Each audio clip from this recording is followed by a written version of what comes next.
Hey guys, it's Daryl-Von and welcome to my channel, or welcome back. For today's video, I'm going to be telling you guys how to put on muscle and my personal experience on how I got my best results of gaining muscle mass. I feel like when it comes to putting on muscle, there's a lot of little technical things you need to be aware of, and it's not all straightforward.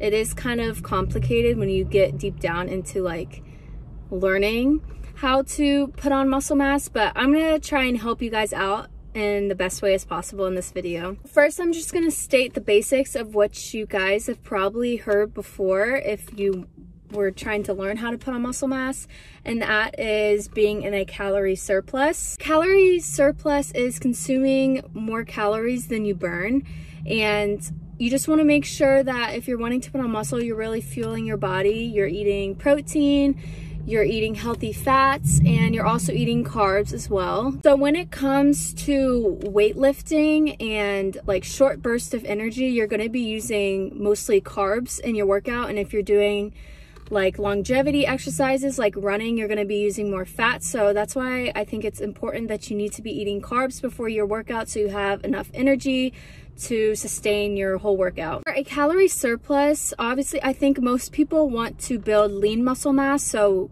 with less fat as possible. And so I would say to add about 300 to 500 calories into your diet, and that also depends on what intensity you're working out. Obviously, if you're doing like a HIIT workout, like vigorous intensity working out, you're going to burn more calories, so you probably need to eat more calories. And if you're doing like moderate to light intensity, you won't need to eat as much because you're not burning as many calories. Next thing that I think most people have heard about is like progressive overload. So when it comes to putting on muscle, it's important to increase your training volume. So making sure that you're adding weight to where it's the last few reps are really hard and you feel like you're struggling.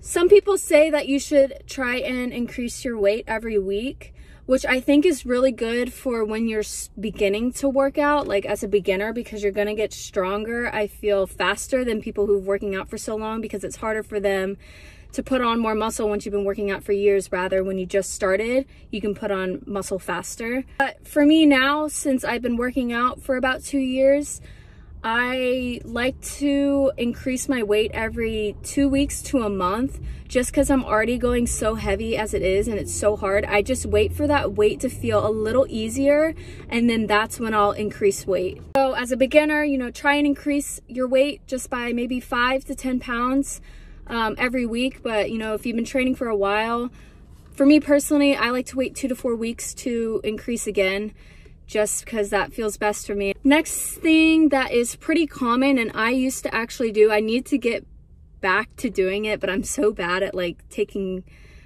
supplements and things, but creatine is also really good. I used it for about over a year when I first started, and I do think it really helped put on lean muscle mass.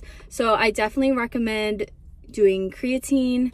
Next thing, me personally, I really want a dominant lower body.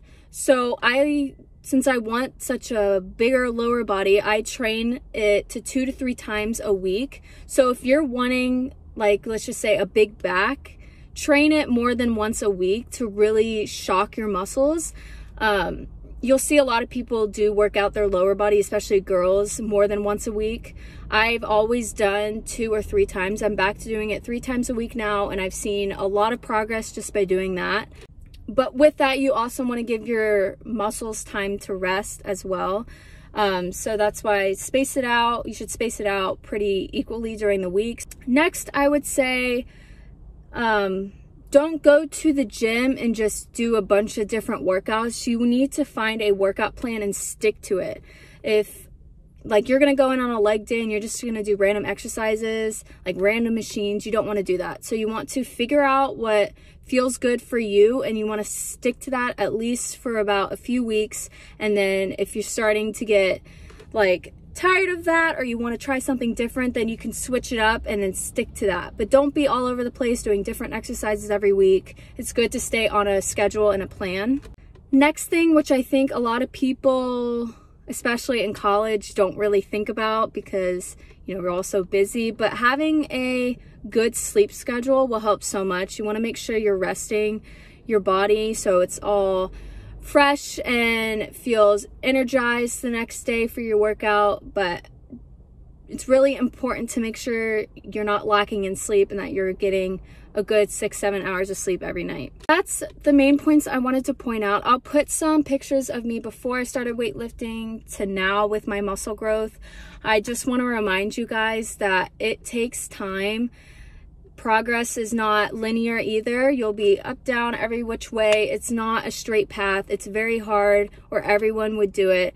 Just stay consistent and wait for the progress to come. If you have any questions or if you want to see more of my workouts, feel free to ask and I will be more than happy to do that for you guys. But with that being said, thank you guys so much for watching this video, and don't forget to do something that makes you happy today, and I'll see you guys in the next one.